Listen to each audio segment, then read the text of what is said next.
શ્રી કૃષ્ણ કથા, જય શ્રી કૃષ્ણ કથા.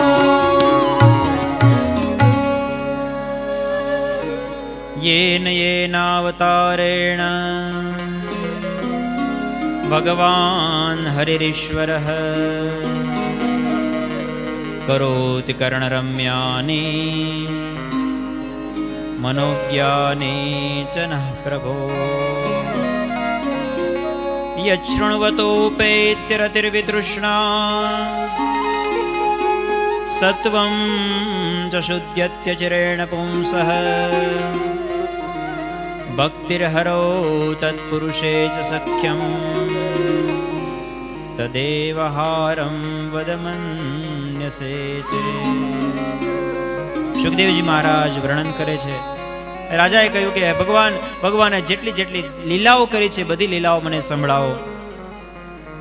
ત્યારે ભગવાને એક પછી એક જે અસુરોને માર્યા છે એની સુખદેવજી લીલા કહે છે. ગોશાળામાં ભગવાનને એક ગાડાની નીચે બાંધી ઘોડ્યું અને ભગવાને સુવડાવ્યા છે.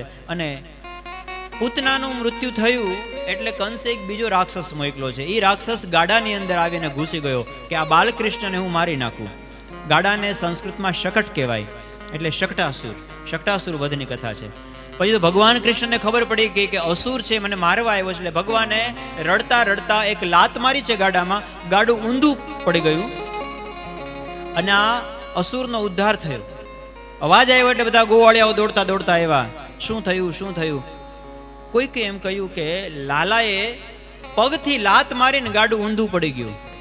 માં યશોદાએ વિચાર્યું કે આની વાતમાં કાંઈ દમ છે નહીં, મારો લાલો આટલો નાનો, હજી પડખું ફરતા માંડ આવડ્યું છે અને એ લાત મારે ને ગાડું પડી જાય. પણ કાંઈ વાંધો નહીં, હવે એ જે કે આપણે સાચું માની લઈએ, કારણ કે સીસીટીવી કેમેરા તો હતા નહીં ત્યારે. કે શું થયું, આ ગાડું પડ્યું કેમ? ભગવાને મારા લાલાને બચાવ્યો. મારા લાલા ઉપરથી એક બીજી ઘાત ગઈ. આમ શકટાસુરનો ઉદ્ધાર કર્યો, એ કથા કહી. ત્યારબાદ એક ત્રીજો અસુર આવ્યો છે. એ વંટોળિયાનું સ્વરૂપ લઈને આવ્યો છે. ભયંકર વંટોળિયો, તૃણાવર્ત. એમ કહેવાય છે ગોકુળમાં દિવસના સમયે અંધારું થઈ ગયું, ચારે બાજુ અંધારું ફેલાઈ ગયું. ધૂળની ડમરીઓ એટલી ઉડી છે.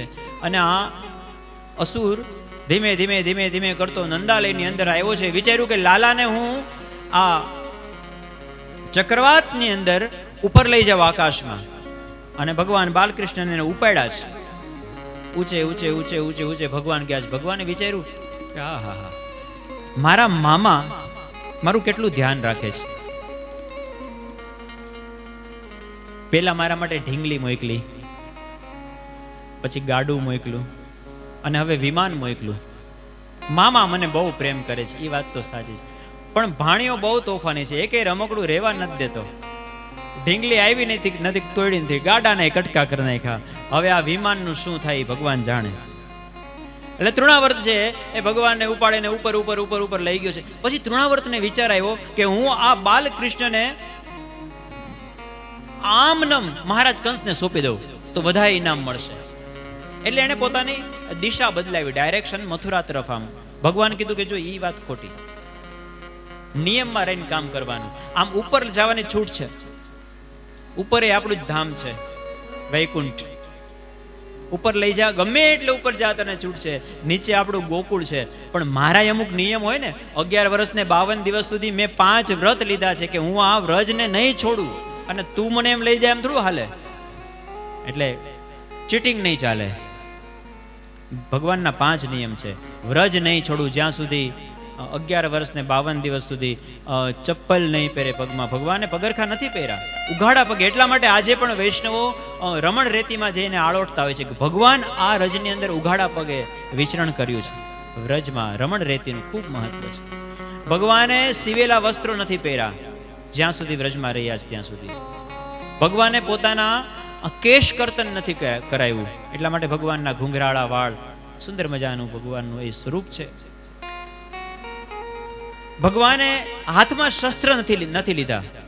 જ્યાં સુધી વ્રજમાં રહ્યા જેટલા અસુરો આવ્યા છે બધાને ભગવાને આમનામ માર્યા છે. એક પણ શસ્ત્રનો ઉપયોગ નથી કર્યો. એટલે આ બધા ભગવાનના નિયમ છે. હવે તૃણાવર્તને તો ખબર નહીં કે ભગવાનનો નિયમ છે, એટલે એને દુસ્સાહસ કર્યું, પણ ભગવાને વિચાર્યું કે હવે આને સબક શીખડાવવો પડશે. એટલે ભગવાને પોતાનું વજન એટલું વધાર્યું કે તૃણાવર્તને થયું કે હું આ બાલકૃષ્ણને ઉપાડીને લઈ આવ્યો છું કે પછી નંદાલયમાં પડેલી એક મહાન વિશાળ કાય એક શિલા, પથ્થર હતો બહુ મોટો, એને તો હું ભૂલથી નથી ઉપાડી લીધો ને. એટલે ભગવાન વિચારે છે કે અંતે યામતી હિસા ગતિ. એટલે ભગવાને પોતાનું વજન એટલું વધાર્યું ને કે એનાથી સહન ન થયું. એટલે તૃણાવર્ત જ પોતે નીચે પેલી શિલાનું જે ચિંતન કરતો હતો એ શિલા ઉપર જ પડ્યો અને એના પ્રાણ પખેર ઉડી ગયા. આમ તૃણાવર્તના ઉદ્ધારની કથા કહે છે. ભગવાને પેલા પૂતનાને મારી છે. પૂતના એટલે અવિદ્યા. વલ્લભાચાર્યજી મહારાજ કહે છે કે અવિદ્યા પૂતના નષ્ટા. ગોકુળમાં ભગવાન કૃષ્ણ આવે એટલે સૌથી, ગોકુળ એટલે આ શરીર, એમાં જ્યારે ભગવાનનું પ્રાગટ્ય થાય ને ત્યારે સૌથી પહેલા ભગવાન આ જીવની અવિદ્યાનો નાશ કરે છે. એ દુષ્ટ છે, દુઃખનું કારણ છે. એક દુષ્ટ અતિશય દુઃખ રૂપા રામચરિતમાનસ. ભગવાને અવિદ્યાનો નાશ કર્યો. પછી ભગવાને શક્ટાસુર ને માર્યો છે. એટલે કે જીવનની અંદર વિષયો છે એ ગૌણ બને અને ઈશ્વર છે એ મુખ્ય બને, એ લીલાનું એ સાર છે. ત્યારબાદ તૃણાવર્તને મારી અને સમજાવ્યું છે ભગવાને કે રજોગુણ અને તમોગુણ મટે ત્યારે ભગવાનનું દર્શન થાય. આમ આ દિવ્ય લીલાઓ કહી છે. એક દિવસ માતા ભગવાનને દૂધ પાઈ રહ્યા છે, સ્તનપાન કરાવી રહ્યા છે. આજ લાલો એટલું દૂધ પીવે છે કે માતાને ચિંતા થાય છે કે અમારા દીકરાને અપચો ન થઈ જાય ક્યાંક, એટલું બધું દૂધ પીવે છે. જો માને બાળક દૂધ ન પીવે તોય ચિંતા થાય ને બહુ પીવે તોય ચિંતા થાય. માને હંમેશા ચિંતા જ થતી હોય બાળકની. આજે મા યશોદાને બહુ ચિંતા થાય છે એટલે મુકાવવાનો પ્રયાસ કરે છે, પણ એમ લાલો મૂકતો જ નથી. એટલા માટે એને ગલી પછી કરે છે, હસાવવાનો પ્રયાસ કરે છે. અને જ્યાં ભગવાનને હસવું આવ્યું એટલે એ સ્તનપાન કરવાનું છૂટી ગયું અને અલગ કરી લીધો. પણ લાલો જ્યાં હસ્યો, ખડખડાટ હસ્યા છે ભગવાન બાલકૃષ્ણ, અને મા યશોદાની દ્રષ્ટિ ભગવાનના મુખમાં પડી, ત્યાં તો આખા બ્રહ્માંડનું દર્શન માને ભગવાનના મુખની અંદર થયું છે. ખમ્રોદસી જ્યોતિરનેકમાશા સૂર્યેન્દુવહની શ્વસનાંબુધિશ્ચ દ્વીપાન્નગાંસ્તદ્દુહિતૃર્વનાની ભૂતાનિયાની સ્થિરજંગમાની. સમગ્ર બ્રહ્માંડનું દર્શન ભગવાને માતાને કરાવ્યું છે. માતા કઈ સમજી નથી શક્યા કે હું અમારા બાળકના મુખની અંદર શું જોઈ રહી છું. માતા કઈ સમજતા નથી. ભગવાન વિચારે છે કે માને વધારે સમય આ જો યાદ રહેશે ને તો તકલીફ થશે. એટલે ભગવાન પછી પોતાની માયાને આજ્ઞા કરે છે કે માને વિસ્મૃતિ થઈ જાય. એટલે પછી યશોદા મૈયા પાછું ભૂલી જાય છે. પૂર્વજન્મની અંદર જ્યારે ભગવાનનું બહુ તપ કર્યું, ભગવાન તમારો દીકરો થઈને આવજો, ત્યારે ભગવાને તથાસ્તુ કીધું તું નંદ યશોદાને. પણ યશોદા મૈયાએ માંગ્યું હતું કે ભગવાન મને પાછું યાદ રહેવું જોઈએ કે તમે છો એ. એટલે ભગવાન વચ્ચે વચ્ચે વિશ્વરૂપ દર્શન કરાવે છે માતાને. અને એવી જ રીતે જો રામાવતારની અંદર પણ કૌશલ્યા મૈયાને ભગવાન દર્શન કરાવે છે. પણ દશરથજી એવું માંગ્યું હતું કે ભગવાન મને તો એવું લાગવું જ ના જોઈએ કે તમે મારા દીકરા, તમે ભગવાન છો, તમે મારા દીકરા જ છો, મને ક્યારે પણ તમારા પ્રત્યે ભગવત ભાવ નહીં, બસ તમારા વિયોગમાં હું જીવી ન શકું, એટલા માટે એવો વિરહ મને આપજો. એટલા માટે પુત્રના વિયોગમાં, ભગવાનના વિરહમાં દશરથજીના પ્રાણ ત્યાગ થયા. પણ અહીંયા ભગવાને પોતાની માયાને આજ્ઞા કરી છે. માતાને વિસ્મૃતિ થઈ છે. ભગવાનની 3 પ્રકારની માયા હોય છે. એક હોય છે વિમુખ જન મોહિની માયા, જે ભગવાનથી દૂર હોય ને એવા લોકોને મોહિત કરે. સંસારની અંદર મોહિત થયેલા રહે, ભગવાન કોઈ દી યાદ જ ના આવે. ભગવાન પાસે જવાનું હોય ને ત્યારે જ એને કંઈક કામ આવી જાય. તમે 7 દિવસ આપ્યા હોય કે આમંત્રણ કે એકાદ દિવસ તો આવજો, પણ 7 દિવસ એને ટાઈમ નહીં મળે. એ બહાર બેઠા બેઠા વાતું કરતા હશે. હમણાં જ માકડિયા સાહેબ કહેતા હતા ગામડામાં ચોરે બધા બેસતા પહેલાના જમાના, હવે તો એવું રહ્યું નથી. તો ચોરે બેઠા હોય બધા, એને ઝાલર વાગે, હાંજે ઝાલર વાગે એટલે મંદિરમાં જવાનું હોય ને, પણ 90% કે હાલો વાળું ટાણું થઈ ગયું. આ તો ભાગ્યની વાત છે. 90% લોકો આમ ઘર બાજુ નીકળી જાય, 10% જેવા માણસો હોય કે જે મંદિરમાં જાય, ઝાલરમાં આરતી થાય ને આરતી કરીને પછી ઘરે જાશું. આજે અમારા ઘણા બધા મુરબ્બીઓ પુષ્કરધામમાંથી પણ પધાર્યા છે, સરળવા સાહેબ ને અમારા રવિ દાદા અને શીલુ સાહેબ. આપ સૌનું સ્વાગત છે. કથા શ્રવણ કરવાનો એક લાવો છે. આપ સૌ આવો છો એ વાતનો આનંદ છે. ભગવાનની કૃપા હોય એ સત્સંગમાં કથામાં જાય છે, જઈ શકે છે. ગામડાની એ સંસ્કૃતિ દિવ્ય હતી, અદ્ભુત હતી. આજે એ સંસ્કૃતિ નષ્ટ થઈ છે ધીમે ધીમે. માતાને હંમેશા યાદ રહે એટલા માટે માતાએ વરદાન એવું માગેલું હતું, પણ ભગવાન એને સમયાંતરે હજી પાછું એક વખત દર્શન કરાવશે. તો ભગવાનની 3 પ્રકારની માયા હોય છે. પેલી માયા છે એ વિમુખ જન મોહિની, જે સંસારી હોય એને વળગે છે. એ માયા આપણને બધાને એવી માયા વળગતી હોય છે. કથામાં આવીએ ત્યારે માયા નથી વળગતી. તમે જુઓ, વિચાર કરો, ચિંતન કરો કે આટલા દિવસથી આપણે કેટલા પ્રફુલ્લિત છીએ, કેટલા આનંદમાં છીએ. જે લોકો દરરોજ કથા સાંભળે છે, સંસાર જાણે કે ભૂલાઈ ગયો હોય એવું લાગે, વિસ્મૃત થઈ જાય. બીજી માયા જે છે એ છે સ્વજન મોહિની માયા. એ જે કથા સાંભળે, જે સત્સંગમાં જાય એને માયા લાગે. ઈ માયા, એ માયા ભગવાનની સ્વજન મોહિની. પોતાના લોકોને એ ભગવાનની માયા લાગે છે. પણ ઈ માયા છે ને એ સારી છે. આપણે ગાઈએ છે ને પેલું કે દ્વારિકાનો નાથ મારો રાજા રણ છોડ છે, એણે મને માયા લગાડી રે. આ સ્વજન મોહિની. દ્વારિકાનો નાથ મારો રાજા રણ છોડ છે, એણે મને માયા લગાડી રે. અરે સુદામાનો મિત્ર મારો રાજા રણ છોડ છે, એણે મને માયા લગાડી રે. સુદામાનો મિત્ર મારો રાજા રણ છોડ છે, એણે મને માયા લગાડી રે. એણે મને માયા લગાડી મારા વાલા. એણે મને માયા લગાડી મારા વાલા. એણે મને માયા લગાડી રે.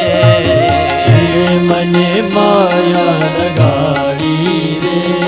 અરે શબરીનો નાથ મારો રાજા રણ છોડ છે, એણે મને માયા લગાડી રે. સબરીનો રામ મારો રાજા રણ છોડ છે, એણે મને માયા લગાડી રે.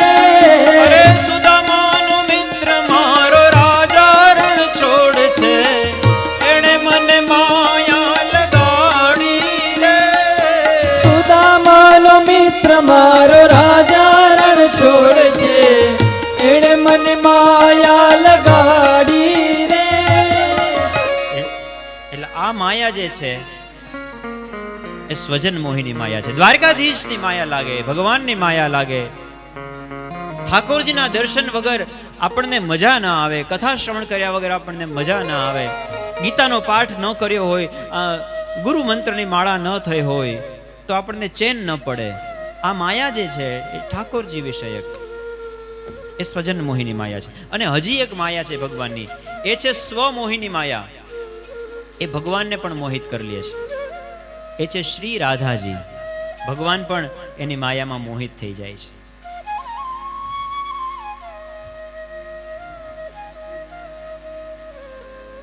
તો શ્રી રાધાજી એ ભગવાનની સ્વમોહિની માયા છે. આવી સુંદર મજાની ભગવાનની આ દિવ્ય લીલાઓનું વર્ણન છે. ત્યારબાદ સુખદેવજી મહારાજ વર્ણન કરે છે કે ભગવાન થોડા મોટા થયા છે અને ભગવાનનું નામકરણ સંસ્કાર થયું છે. ગર્ગાચાર્યજી મહારાજ આવ્યા છે અને ભગવાનના ગુણ પ્રમાણે નામ ગોશાળાની અંદર જે એને નામકરણ સંસ્કાર કરવામાં આવ્યું છે. યશોદા મૈયાએ અને રોહિણી માતાજીએ પોતાના ખોળામાં બાળકોને રાખ્યા છે, પણ પોતાનું બાળક પોતાના ખોળામાં નથી રાખ્યું. બંનેએ બાળકોને બદલાવી લીધા છે. કારણ કે રોહિણી માતાજીએ યશોદા માતાને એમ કહ્યું છે કે અમારા આ આચાર્યજી જે છે ને, ગર્ગાચાર્ય, એ બ્રહ્મજ્ઞાની છે. એ બાળકને જોવે ને ત્યાં એનું ભવિષ્ય કથન કરી દે. આવા મહાન વિદ્વાન છે, બ્રહ્મજ્ઞાની. એટલે આપણે પરીક્ષા કરીએ, જો તને બતાવું કેવા હોશિયાર છે. એટલે લાવ, તારો બાળક છે મને આપી દે, મારું બાળક તારા ખોળામાં રાખ. એટલે યશોદાના ખોળામાં રોહિણીનો દીકરો છે. ગર્ગાચાર્યજીએ સૌથી પહેલા યશોદા મૈયાની સામે જોઈને કહ્યું, અયમ બાગેશ્રી.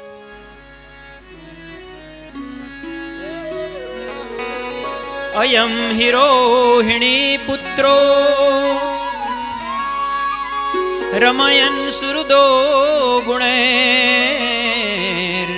અયમ હિ રોહિણી, યશોદાની સામે જોઈને કહ્યું અયમ હિ રોહિણી પુત્રો, આ રોહિણીનો દીકરો છે, એનું હું સૌથી પહેલા નામ પાડું છું. એટલે યશોદા મૈયાએ રોહિણી માતાની સામું જોયું કે હા તારી વાત સાચી, બ્રહ્મજ્ઞાની છે, ખબર પડી ગઈ, આપણે કીધું નહીં તોય. આખ્યાસ્યતે રામ ઇતિ બલાધિક્યાત બલમ વિદુઃ. આનું નામ હું રામ એવું પાડું છું, કારણ કે એ પોતાના ગુણોથી આખા જગતને રમાડશે, એ બહુ શક્તિશાળી બનશે અને યાદવોની એ એકતાના નિમિત્ત બનશે, બધાને એકત્રિત કરીને રાખશે. એટલા માટે એનું એક બીજું નામ બલ પણ છે. પછી લોકો બલ અને રામ ભેગું કરીને બોલતા થયા, એટલા માટે બલરામ. રોહિણીનો દીકરો છે એટલા માટે એક બીજું નામ રોહિણેય. એ બધાને ભેગા કરીને રાખશે એટલા માટે એક એનું નામ સંકર્ષણ. આમ એના 2-3 નામનો ઉલ્લેખ કર્યો છે. અને પછી રોહિણીના ખોળામાં બાલકૃષ્ણ ભગવાન છે, એની સામું જુએ છે ગર્ગાચાર્યજી મહારાજ, અને ગર્ગાચાર્યજીની આંખો બંધ થઈ ગઈ છે. યશોદા મૈયા કહે છે કે હે મહારાજ, આંખો બંધ કરીને ક્યાં ધ્યાનમાં બેસી ગયા, નામ પાડો મારા છોકરાનું. અને ગર્ગાચાર્યજી મહારાજે આંખો ખોલી કેવી, માં યશોદા, આ તારા દીકરાનું નામ શું પાડું? આની સામું જોયું તો હું મારું નામ ભૂલી ગયો. આ તો યુગે યુગે અવતાર લે છે, પણ તેમ છતાંય આ યુગની અંદર આ કૃષ્ણ થઈને કાળો થઈને આવ્યો છે, એટલા માટે એનું નામ છે કૃષ્ણ. યશોદાનંદન છે. ક્યારેક આ વસુદેવનો પણ દીકરો હતો, એટલા માટે એક આનું નામ વાસુદેવ. સ્પષ્ટ કહેતા નથી, ખબર છે, કારણ કે અહીંયા તો કોઈને ખબર નથી કે રાત્રિના સમયમાં અદલા બદલી થઈ ગઈ છે બધી, એ તો કોઈને ખબર નથી. એટલે કે ક્યારેક આ વસુદેવનો પણ દીકરો હતો, એટલે એક આનું નામ વાસુદેવ છે. અને આમ તો આના કેટલા નામ છે કે હરિ તારા નામ છે 1000, કયા નામે લખવી કંકોતરી. હરિ તારા નામ છે 1000, કયા નામ લખવી કંકોતરી. રોજ રોજ બદલે મુકામ, કયા ગામ લખવી કંકોતરી. રોજ રોજ બદલે મુકામ, કયા નામ લખવી કંકોતરી. મથુરામાં મોહન તું ગોકુળ ગોવાળિયો. મથુરામાં મોહન તો ગોકુળ ગોવાળિયો. મથુરામાં મોહન તું ગોકુળ ગોવાળિયો. મથુરામાં મોહન તો ગોકુળ ગોવાળિયો. અને દ્વારિકામાં રાય રણ છોડ, કયા નામે લખવી કંકોતરી. દ્વારિકામાં રાય રણ છોડ, કયા નામ લખવી કંકોતરી. નરસિંહ મહેતાનો સ્વામી શામળિયો. નરસિંહ મહેતાનો સ્વામી સાંભળ્યો. કોઈ તને રામ કહે, કોઈ તને શ્યામ કહે. કોઈ તને રામ કહે, કોઈ તને શ્યામ કહે. કોઈ તને રામ કહે, કોઈ તને શ્યામ કહે. કોઈ તને રામ કહે, કોઈ તને શ્યામ કહે. કોઈ કહે નંદનો કિશોર, કયા નામે લખવી કંકોતરી. કોઈ કહે નંદનો કિશોર, કયા નામ લખવી કંકોતરી. હરે તારા છે 1000 નામ, કયા નામે લખવી કંકોતરી. હરે તારા છે 1000 નામ, કયા નામ લખવી કંકોતરી. નરસિંહ મહેતાનો સ્વામી શામળિયો. નરસિંહ મહેતાનો સ્વામી સાંભળ્યો. નરસિંહ મહેતાનો સ્વામી શામળિયો. નરસિંહ મહેતાનો સ્વામી સાંભળ્યો. અને મીરાનો ગિરધર ગોપાલ, કયા નામે લખવી કંકોતરી. गिरधर गोपाल कया नाम लखवी कंकोतरी હે હરિ તારા છે હજાર નામ, કયા નામે લખવી કંકોતરી.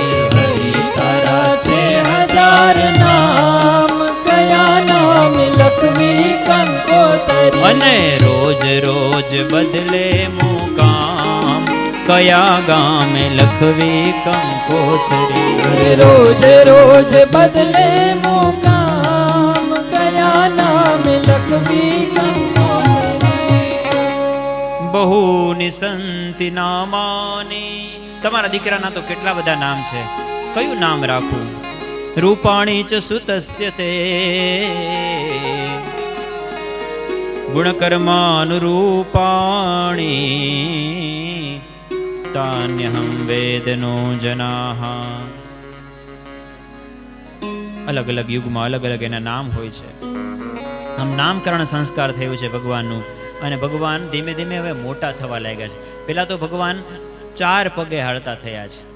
બાળક ચાલતું ન હોય ને ત્યાં સુધી માતાને ચિંતા ન હોય, અને 4 પગે હાલવાનું શરૂ કરે એટલે માતાને બહુ ચિંતા વધી જાય. ચાલતા ચાલતા દૂધની તપેલી હોય ત્યાં પૂગી જાય, કુકરને પકડી લે, એટલે પછી બધી વસ્તુ હાઈટ ઉપર રાખવી પડે, નહીતર આ લાલો 4 પગે ગમે ત્યાં પૂગી જાય. એને તો ખબર નથી પડતી હજી. આ માની પણ બહુ ચિંતા. કાલેન વ્રજતાલ્પેન ગોકુલે રામકેશો, જાનુભ્યામ સહ પાણીભ્યામ રિંગમાણો વિજહરતુઃ, રિંગમાણો વિજહરતુઃ. શૃંગી અગ્નિ કઈ કઈ જગ્યાએ માતા ધ્યાન રાખવું પડે છે માતાએ બંને બાળકોનું? તો શૃંગી શિંગડાવાળા પ્રાણીઓથી ધ્યાન રાખવું પડે છે. રમતા રમતા ગૌશાળામાં જતા રહે છે બાલકૃષ્ણ ભગવાન અને બલરામજી બંને. અને કૃષ્ણ ભગવાન તો પાછા ગૌશાળામાં જાય અને ગાયની બાજુમાં જાય અને ગાયનું પૂંછડું પકડીને ઊભા થવાનો પ્રયાસ કરે. માતાનું ધ્યાન પડે, અરે લાલા ગાય મારી દેશે, એમ એવી રીતે ઊભું ન થવાય, ત્યાં ગાયની બાજુમાં એમ ન જવાય. ભગવાન બાલકૃષ્ણ મનોમન કહે છે આ ગાય મને મારે નહીં, આના માટે તો મેં જન્મ લીધો છે. ગો બ્રાહ્મણ પ્રતિપાલક મારું નામ છે. અગ્નિ ક્યારેક ક્યારેક ચાલતા ચાલતા સળગતો અગ્નિ હોય છે, અંગારાઓ, ચૂલાની અંદર ભગવાન હાથ નાખવાનો પ્રયાસ કરે છે. માં હાથ પકડે, અરે લાલા દાજી જઈશ. ભગવાન મનોમન કહે છે કે માં આ અગ્નિ મને દજાડે નહીં, કારણ કે આ અગ્નિ તો મારા મુખમાંથી પ્રગટ થયો છે. વેદોમાં લખ્યું છે મુખાદ અગ્નિરજાયત. અસી ક્યારેક ક્યારેક નંદ બાબાની તલવાર છે એ ખેંચવાનો પ્રયાસ કરે છે. માતા વારે છે કે બેટા વાગી જશે. મનોમન ભગવાન કહે છે કે માં મારે તો મોટા મોટા શત્રુઓને મારવાના છે, આ તો 11 વર્ષ સુધી જ હું આમનામ બધાને મારું છું, પછી તો આ બધું ધારણ કરવાનું છે મારે, શંખ ચક્ર ગદા પદ્મ. પ્રેક્ટિસ કરી લઉં થોડીક. શૃંગી અગ્નિ દંષ્ટ્રી અસી દ્વિજકંટકેભ્ય. ક્યારેક કાંટાની અંદર ભગવાન દોડતા દોડતા જાય, કાંટાળી વાડમાં ઈશારા કરે કે મારે પેલું જોઈએ છે, પેલું જોઈએ છે. શું જોઈએ છે માં કહે છે, આમ ઈશારા કરીને બતાવે છે. ભગવાનને બોલતા નથી આવડતું. માં જુએ છે કે અચ્છા આ જોઈએ છે તારે, ચણોઠી જોઈએ છે તારે. કહ્યું કે હા એ ચણોઠી મને બહુ વાલી છે. મારા ભક્તો મારા વૈષ્ણવ મારી ગમે એટલી સેવા પૂજા કરે, પણ આ ચણોઠીની માળા ગુંજા જ્યાં સુધી મને સમર્પિત ના કરે ત્યાં સુધી એ સેવા અધૂરી છે. ગુંજાવતમ સપરિપિચ્છલ સન્મુખાય. ભગવાનને ચણોઠી બહુ ગમે છે. આમ સુંદર મજાની કથા છે. પછી તો ભગવાન એકલા ખાય એનો વાંધો નથી. વાંદરાઓ આવ્યા હોય તો વાંદરાઓને ખવડાવે, પક્ષીઓ આવે તો પક્ષીઓને ખવડાવે માખણ. એ બધી કથા કહી છે. અને ભગવાન ધીમે ધીમે મોટા થયા, 2 પગે ચાલતા થયા, એટલે એની ટોળી બની છે આખી. ટોળી બની તો ટોળીની અંદર ઘણા બધા મિત્ર હતા, સ્તોક, સુદામા, મધુમંગલ. આમાં એક જે મધુમંગલ હતો ને એ સાવ શુક્લકડી હતો, સાવ દુબળો પાતળો. ભગવાને કહ્યું કે તું કેમ હાવ આવો છો, ખાતો નથી? ત્યારે મધુમંગલે કીધું કે જો બધાયનું ઘર હરખું ન હોય, તું રાજાનો દીકરો છો, અમારા ઘરે દરરોજ નવું માખણ ન હોય, ક્યારેક માખણ હોય ને ક્યારેક ન હોય તો છાશ ને રોટલો ખાઈ લેવાનો હોય. ભગવાન કીધું કે એવું એમ ન ચાલે, તારા ઘરે ન હોય તો બીજાના ઘરે ખાઈ લેવાય, પણ ખાઈ લેવાય. એટલે મધુમંગલ કીધું એટલે તું કેવા શું માંગે છે, ચોરી કરું એમ? ભગવાન કહ્યું કે એને ચોરી કહેવાતી હોય તો ચોરી હી સહી, પણ ખાવામાં પીવામાં ચિંતા ન કરાય. તો મધુમંગલે કીધું તને બહુ એવી ચિંતા થતી હોય ને તો હાલ તું મને ચોરી કરી દે અને મને ખવડાવ, હું ખાઈશ. ભગવાન કહ્યું કે કાંઈ વાંધો નહીં, હું ચોરી કરીશ. કહ્યું કે હાલો આપણે મંડળી બનાવીએ અને જે કોઈ પણ આપણી ટીમમાં દુબળા પાતળા છે ને એ બધાએ ખાઈ પી અને એકદમ હૃષ્ટપુષ્ટ થવાનું છે. આ બધી ગોપીઓને જો ને કેવી એકદમ શરીર બનાવીને જમના જળે પાણી ભરવા જાય, આટલી મહેનત કરે. આ બધી ગોપીઓ જેવું આપણું શરીર બનવું જોઈએ. અને એના માટે ચોરી કરવી પડે તો ચોરી કરશું. અને પછી તો ભગવાને એક મંડળીની સ્થાપના કરી, એનું નામ રાખ્યું ચૌર્ય વિદ્યા પ્રસારણ મંડળ.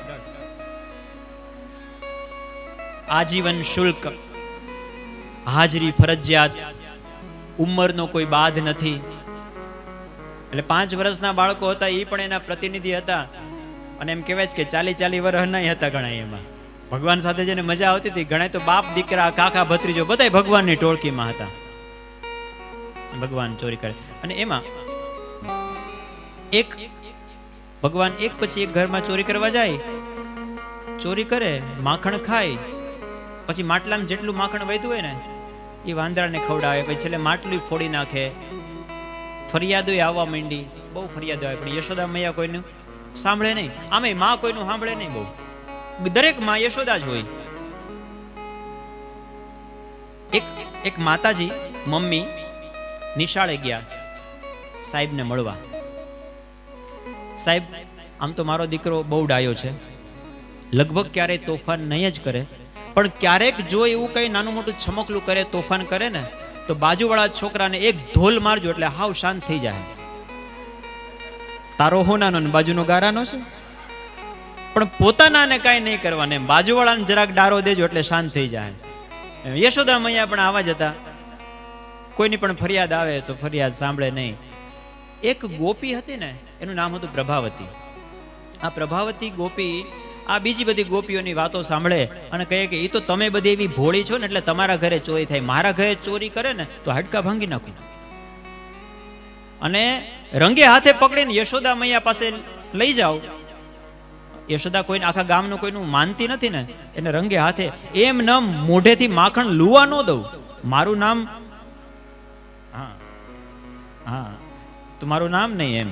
એટલે ભગવાન, હવે એમાં એવું થયું કે ભગવાનની જે ચૌર્ય વિદ્યા પ્રસારણ મંડળ જે હતું એનો એક સદસ્ય હતો ને, આ કોણ ગોપીની વાત કરું? હા, પ્રભાવતી. એ પ્રભાવતીનો દેર હતો, એ આનો સભ્ય હતો. એટલે એણે કીધું ભગવાનને કે મારી ભાભી આમ કહેતી હતી અને આપણને ચેલેન્જ આપે છે. ભગવાને કહ્યું કે ઓહો, ચેલેન્જ તો સ્વીકારવી જોઈએ, નહીતર તો આપણે નમાલા કહેવાય. તો આવતીકાલે આપણે તારા ઘરે, પણ વ્યવસ્થા બધી તારા ખભે હો.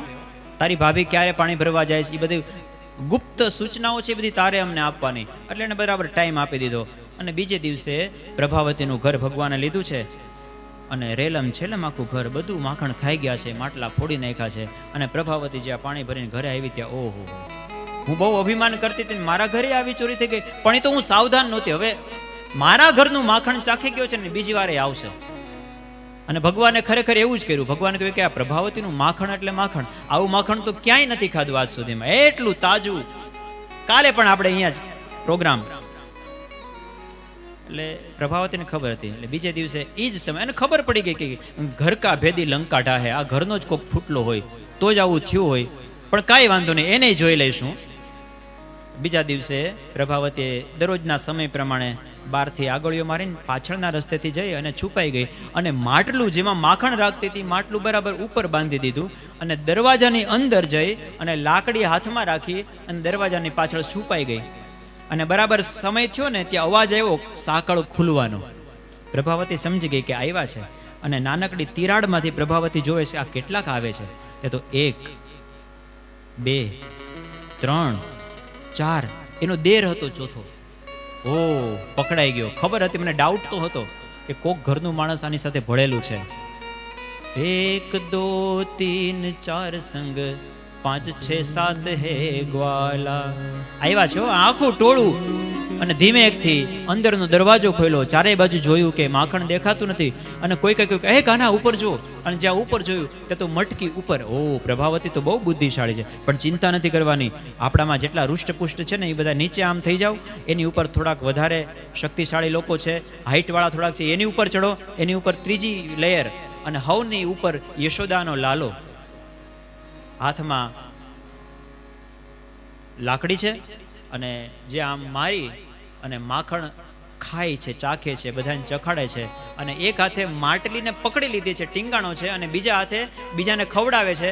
અને જ્યાં આ દ્રશ્ય જોયું ને ત્યાં પ્રભાવતી દરવાજાની પાછળથી નીકળી ઊભો રહે છે.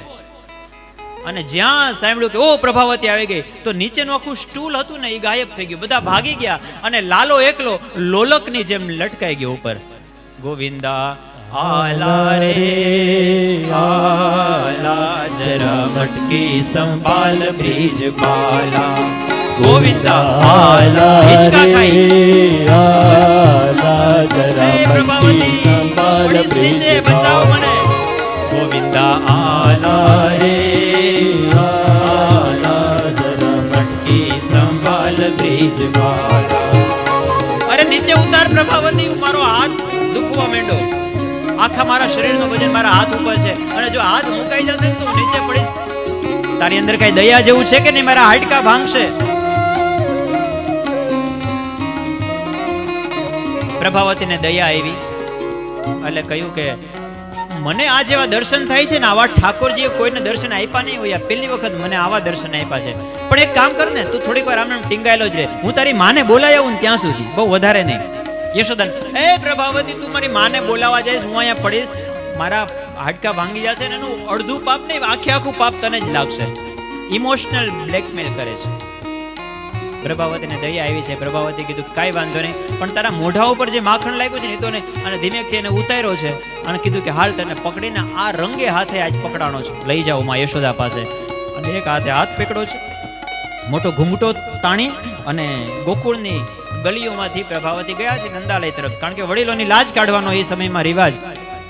અને આ બાજુ ભગવાને કીધું તું કાંઈ ઇમરજન્સી પરિસ્થિતિ આવે તો પ્લાન બી, પ્લાન સી, આપણે શું કરવું, એ બધું ડિઝાસ્ટર મેનેજમેન્ટ હતું. એકદમ જવાબદારી જેના શિરે હોય એને રેડી રહેવાનું, એકદમ ઇમરજન્સી પરિસ્થિતિ માટે. એટલે એનો દેર જે હતો એની જવાબદારી હતી બધી, એ બરાબર પાછળ પાછળ જ હાલતો હતો. ભગવાને ઈશારો કર્યો કે તું એકદમ સ્ટેન્ડ બાય ઉભો રહેજે, હું કહું, મારા ઈશારાની રાહ જોજે. અને આ બાજુ ઇમોશનલ બ્લેકમેલ ચાલુ કે તને તો કઈ ચિંતા નથી, તારું તો શરીર ખાઈ પીને તું પાડા જેવી આવી પ્રભાવતી, અને હું નાનો બાળક, મારો હાથ તે આવી રીતે પકડ્યો છે કે હાથ દુખવા માંડ્યો, મને હાથ તો બદલાવ, હું ક્યાં ભાગી જવાનો છું. અને ફરી પાછી બીજી વખત દયા આવી પ્રભાવતીને.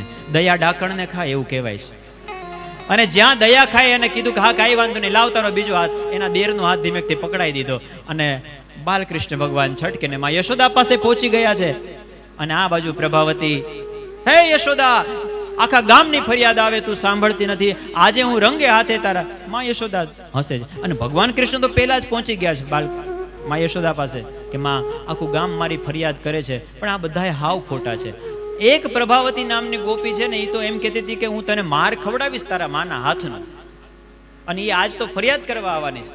હું કાંઈ નથી કરતો, હું કેવો ડાયો છું. કા માં કે હા મારો લાલો, તારા જેવું તો કોઈ ડાયું નથી, હરિશ્ચંદ્રનો અવતાર છું. અને એવામાં ખરેખર પ્રભાવતી આવી, તારો ચોર છે તારો દીકરો, અને આવો છે ને તેવો છે, ને આખા ગામના છોકરાઓને બગાડે છે. યશોદા મૈયાએ કીધું કે તું કોની વાત, બોલે તારા લાલાની વાત કરું છું, કૃષ્ણની વાત કરું છું, આજો આજે રંગે હાથે પકડીને આવી છું. એટલે યશોદા મૈયાએ કીધું કે જો તે લાજ કાઢી છે ને, નંદજી અત્યારે ઘરે છે નહીં, તું પેલા ઘૂંઘટો છે તારી લાજ છે ને ઉપર કર નાખ, અને જરાક જો તું કોને પકડીને લઈ આવી છો. અને જ્યાં જોયું ત્યાં તો એનો દેર હતો. અરે તારી ભલી થાય, તું ક્યારે આવ્યો? બાલકૃષ્ણ ભગવાન યશોદા મૈયાની પાછળ સંતાયેલા હતા. ધીમેકથી માની પાછળથી આમ ડોકું કાઢ્યું, જય શ્રી કૃષ્ણ પ્રભાવતી બેન. ભગવાને મનોમન કહ્યું કે બીજી વખત ધ્યાન રાખજે, મારી સાથે જો આવી રીતે તું આવીશ ને, મારી સામે પડીશ ને, તો આગલી વખતે તારા ઘરવાળાનો હાથ પકડાવતા મને વાર નહીં લાગે. આમ ભગવાનની દિવ્ય લીલાઓ થઈ રહી છે. કેટલા બધા પદો લખાયા છે કૃષ્ણ લીલા માટે. તો किसी के थी वाले मारे महिड़ा उतार्या, सीके थी वाले મારે મહિડા ઉતાર્યા, सीके थी वाले मारे महिड़ा उतार्या, सीके તે વાલે મારે મહિડા ઉતાર્યા. હે અડધા ખાધા ને અડધા ઢોળ્યા ગોકુળિયામાં, કાનુડે કવરાવ્યા હો, કાનુડે કવરાયા ગોકુળિયામાં, કાનોડે કવરાયા. ખીલેથી વાલે મારે વાછરું ને છોડ્યા, ખીલેથી વાલે મારે વાછરું છોડ્યા. હેજી ખીલેથી વાલે મારે વાછરું ને છોડ્યા, ખીલેથી વાલે મારે વાછરું છોડ્યા. હેજી વણ દોયા ને ધવરાવ્યા ગોકુળિયામાં, કાનુડે કવરાવ્યા હો.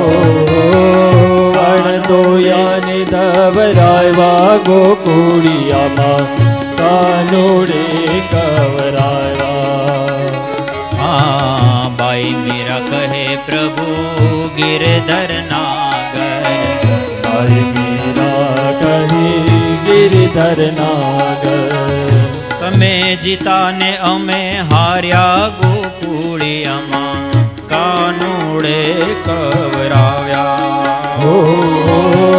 તમે જીત્યા ને અમે હાર્યા ગોકુળિયામાં, કાનુડે કવરાવ્યા, કાનુડે કવરાવ્યા, કાનુડે કવરાવ્યા, કાનુડે કવરાવ્યા.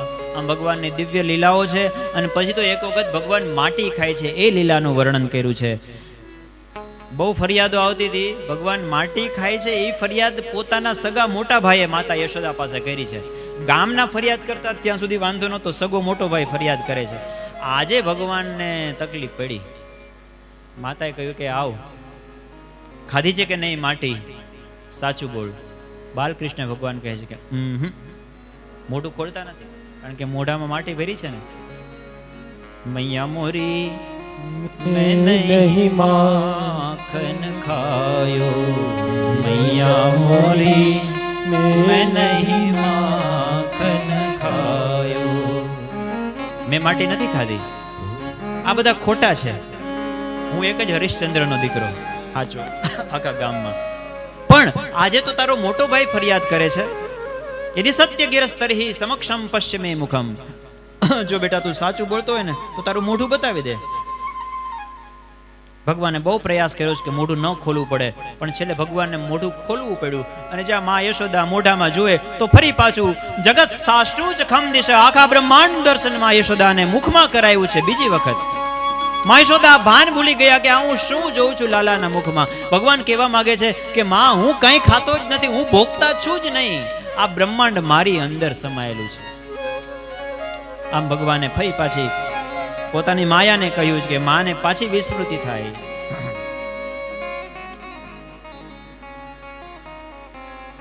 ભગવાનની આ બધી દિવ્ય લીલાઓ છે.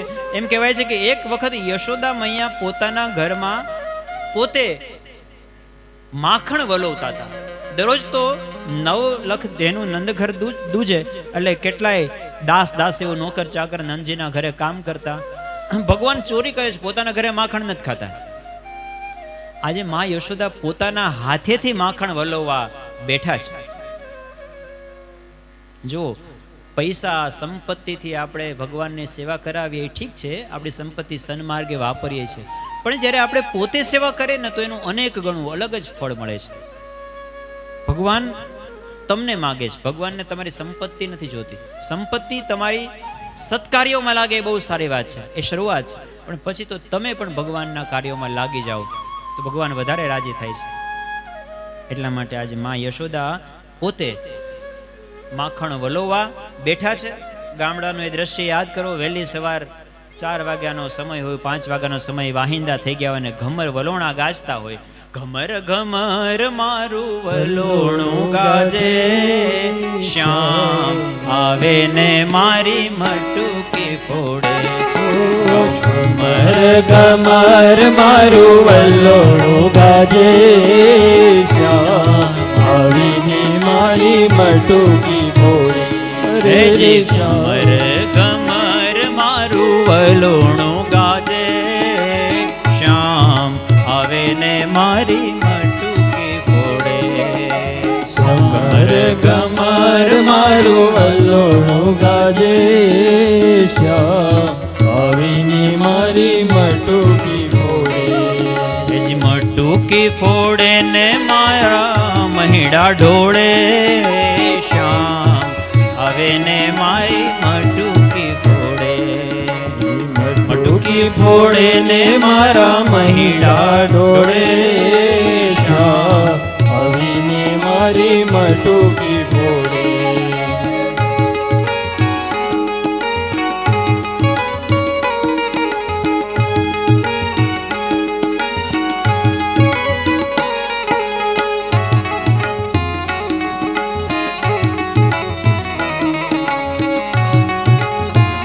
માં યશોદા પોતે આજે માખણ વળોવી રહ્યા છે. ચાર પાંચ ગોપીઓ ટોળે મળીને, ચાર પાંચ ગોપીઓ ટોળે વળીને, એક બીજાને કાંધે ચડીને, એક બીજાને કાંધે ચડીને, મટુકી માં મોરલી મારી મારો શ્યામ, શ્યામ આવીને મારી મટુકી ફોડ. અરે રે શ્યામ આવીને મારી મટુકી ફોડે. હે જી રે શ્યામ આવીને મારી મટુકી ફોડે. માં યશોદા પોતાના હાથેથી માખણ વલોવે છે અને ભગવાન બાલકૃષ્ણ માતાના ખોળામાં આવીને સામેથી બેસી ગયા છે અને કહ્યું કે માં મને માખણ ખવડાવો. માને બહુ આનંદ થયો છે. માતાએ પોતાના હાથેથી માખણ ખવડાવ્યું છે. અને પછી તો ભગવાન સાથે સુંદર સંવાદ થાય છે. માં યશોદાનો લાલો પોતાની કાલી ખેલી ભાષામાં માને કહે છે કે માં સાચું બોલ, તને દુનિયામાં સૌથી વાલું કોણ? માં યશોદા કે દીકરા, આ દુનિયામાં સૌથી વાલો મને તું જ હોય ને, તારાથી વધારે વાલો મને બીજું કોણ હોય? ખરેખર માં હા. તને ગાય વાલી કે હું વાલો? માતાએ કહ્યું કે મને તો તું જ વાલો છો બેટા. અને ત્યાં ગાયની વાત કરીને ત્યાં માં યશોદાને યાદ આવ્યું કે મેં દૂધ ગરમ કરવા મૂક્યું છે અને દૂધ ઉભરાવાની તૈયારી છે. એટલે બાલકૃષ્ણને નીચે મૂકીને દૂધને બચાવવા માટે માં યશોદા દોડ્યા કે ઉભરો આવી જશે. એટલે ભગવાન કૃષ્ણને ગુસ્સો આવ્યો કે મોઢેથી માં એમ કે છે કે મને તું વાલો છો અને ગાયનું દૂધ બચાવવા માટે માં ગયા છે. ભગવાનને ગુસ્સો આવ્યો એટલે ઓલો ચટણીયો પથ્થર પડ્યો તો બાજુમાં, દહીં માર્યો મટુકીમાં અને ઘરમાં આખું રેલમ છેલમ. આખા ગામની ફરિયાદ આવતી હતી ને તેથી માને ખોટું લાગતું હતું કે આ બધા ખોટી ફરિયાદો કરે છે. અને આજે ખબર પડી કે માને કે ઓહો આજ તો અહીંયા પરાક્રમ કર્યું છે. અને લાકડી લઈ લાલન પર દોડ્યા જી, અરે રીસ કરી નંદ રાણી રે, આજ તો હું તને નહીં મૂકું. આખા ગામની ફરિયાદ આવતી હતી ને હું તને છાવરી લેતી હતી, પણ તે આજ આપણા ઘરમાં આજે મને ખબર પડી કે આ ગોપીઓ કેટલી હેરાન થતી હશે. કીદાડાની મને ગોપીઓ કહેતી, પણ હું કયું નવ માનતી. લાકડી લઈ લાલન પર દોડ્યા, લાકડી લઈ લાલન પર દોડ્યા, રીસ કરી નંદ રાણી રે, લાકડી લઈ લાલન પર દોડ્યા. હું તને આજે નહીં છોડું. અને ભગવાનની પાછળ દોડ્યા છે અને ભગવાનના પકડા છે અને ભગવાનને સાંભેલા સાથે બાંધી દીધા છે. ભગવાનને દિવ્ય લીલા કરવી હતી ને, હવે તો તને ખાવા પીવાનું કાંઈ નહીં મળે, આમને બાંધી દઉં, તને ખબર પડે. આટલા તોફાન તોફાન તોફાન આખો દિવસ, પછી તો ઘરમાં બંધ કરી દીધા, કઈ ખાવા પીવાનું નહીં મળે, હવે તને ઘરમાં જ પૂરી દઉં છું. યશોદા મૈયા જતા રહ્યા છે. ભગવાન એ સાંબેલા સાથે બંધાયેલા ઢસડાતા દરવાજા પાસે આવ્યા, સાંકળ ખોલી અને ફળિયા સુધી પૂગી ગયા ભગવાન. અને પછી તો બે ઝાડવા હતા ને, બે ઝાડવાની વચ્ચેથી નીકળવાનો પ્રયાસ કરે છે. પાછળ સાંભેલું બાંધેલું છે, ભગવાન આમ વધારે ખેંચે છે અને ભગવાનનો સ્પર્શ થતા આ બે યમલ અને અર્જુનના વૃક્ષ હતા એ ધરાશાયી થઈ જાય છે. ભગવાનને એનો ઉદ્ધાર કરવો હતો. આ બંને વૃક્ષ છે એ પૂર્વજન્મમાં ભગવાન શિવના અનુચર હતા, રુદ્રના અનુચર હતા. વારુણી મદરા પી અને એણે મહાત્માઓનું અપમાન કર્યું હતું, એટલા માટે એને શ્રાપ મળ્યો હતો કે વૃક્ષ થાવ. પછી શાપાનુગ્રહ કરતા ઋષિઓએ કહ્યું હતું એને કે જ્યારે ભગવાનનો દ્વાપરમાં જન્મ થશે, એનો સ્પર્શ થશે, ત્યારે તમારો ઉદ્ધાર થશે. આજે બંનેનો ઉદ્ધાર કર્યો છે ભગવાને, અને બંને દિવ્ય રૂપે પ્રગટ થયા છે, ભગવાનની સ્તુતિ કરી છે.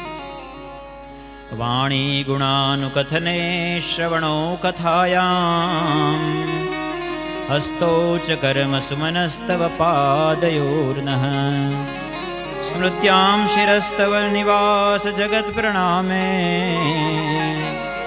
દ્રષ્ટિ સતામ દર્શને સ્તુ ભવત્તનું નામ. હે ભગવાન, અમારી વાણી હંમેશા તમારું ગુણગાન ગાયા કરે, અમારી દ્રષ્ટિ હંમેશા તમારા દર્શન કર્યા કરે, એવા અમને આશીર્વાદ આપજો. યમલાજનો ભગવાને ઉદ્ધાર કર્યો છે, પછી સુખિયા ઉપર ભગવાને અનુગ્રહ કર્યો, એ કથા કહી છે. ત્યારબાદ નંદજી એક વખત બધાને કહે છે કે અહીંયા એક પછી એક અનિષ્ટ થાય છે, એટલા માટે હવે આપણે આ સ્થાન છોડી અને થોડાક દૂર રહેવા જઈએ. એટલે નવું ગામ વસાવ્યું છે, વૃંદાવન તરફ ગમન કર્યું છે. બધા ગાડાઓ તૈયાર કરી અને 3 પર્વતોની વચ્ચે અર્ધચંદ્રાકાર નગર વસાવ્યું છે વૃંદાવન. 3 પર્વત છે, બરસાનાનો પર્વત, શ્રી ગિરિરાજ ગોવર્ધનજી અને શિવ સ્વરૂપ જે નંદગાંવનો પર્વત છે, ત્યાં ભગવાન ગયા છે. અને ભગવાન હવે ધીમે ધીમે નાના નાના વાછડીઓને ચરાવતા થયા છે. એમાં એક વખત એક નાનકડો વાછડાના વચ્ચે એક અસુર આવે છે ભગવાનને મારવા માટે. દાઉજી મહારાજ કહે છે કે કૃષ્ણ, જો ઓલો વાછડો છે ને એ આપણો નથી. ભગવાને કહ્યું કે એ વાછડોય નથી. ભગવાને કીધું કે એ વાછડોય નથી, પણ એનો ઉદ્ધાર થવાનો છે આજે, એટલા માટે એ આપણી વચ્ચે આવી ચડ્યો છે. અને પછી ભગવાન એના 2 પગ પકડી અને ગોળ ગોળ ફેરવીને નીચે પછાડે તો અસુરના રૂપમાં પ્રગટ થાય છે. ભગવાન એનો ઉદ્ધાર કરે છે. આ વત્સાસુરના ઉદ્ધારની કથા કહી છે. ત્યારબાદ એક વખત ગોવાળિયાઓની સાથે ભગવાન વિચરણ કરી રહ્યા છે યમુના નદીના કિનારે, તો એક મોટો બધો વિશાળકાય બગલો હતો. એની ચાંચ ખુલ્લી હતી અને એકદમ સ્થિર છે. એ વિચારે છે કે ભગવાન છે ને, આમ હું સ્ટેચ્યુ છું એવું લાગશે. એમ લાગશે કે આવડો મોટો બગલો તો હોય નહીં, આમ કોઈક સ્ટેચ્યુ કોઈ બનાવ્યો છે એવો લાગશે. અને જેવા કૃષ્ણ આવે ને એટલે કૃષ્ણને હું ગળી જાઉં. બગલો એટલે દંભ, યમુના એટલે ભક્તિ. ભક્તિના કિનારે દંભ હોય ને તો ભગવાન ક્યારેય સહન ન કરે. તમે દુનિયામાં દંભ કરો એ બરાબર છે, પણ ભગવાન પાસે જઈને દંભ ન કરાય. ઠાકોરજીને તો ખબર જ હોય કે આપણે કેવા છીએ. દુનિયાને આપણે દેખાડવાના માટે ગમે એટલું બાહ્ય દેખાવ સારા કરી લઈએ તો કદાચ દુનિયામાં કોઈકને ભ્રમ થાય, પણ શ્રીનાથજી પાસે જાઓ ત્યારે તો જેવા છો તેવા. હે ભગવાન, હું તો અધમ છું. ભગવાન, હું પાપી છું. હે ભગવાન, તમે મારો સ્વીકાર કરો. એ દૈન્ય ભાવ હોવો જોઈએ. આજે બગલો યમુના નદીના કિનારે ઊભો છે. અને બીજું ભગવાને કહ્યું કે મારું નામ છે ને એ મુખમાં રખાય. કૃષ્ણ નામ મુખે સ્થાપ્યમ ન કૃષ્ણ પ્રતિમા ક્વચિત. આ બગલા, તને એટલી ખબર નથી પડતી કે મારું નામ મોઢામાં લેવાય, મને મોઢામાં ન રખાય. મૂર્તિ આખી મોઢામાં ન રખાય, ભગવાનનું નામ મોઢામાં રખાય. આજ તું મને ગળવા ઊભો છો. અને ભગવાન તો પ્રવેશ કર્યો છે મુખમાં, પણ બગલો જ્યાં ભગવાનને ગળવા જાય ત્યાં ભગવાન વિરાટ રૂપ લે છે અને બગલાની ચાંચ ફાડી અને આ બકાસુરનો ઉદ્ધાર કરે છે. આવી જ રીતે ભગવાન એક દિવસ અઘાસુરનો પણ ઉદ્ધાર કરે છે. એ કથા કહી છે.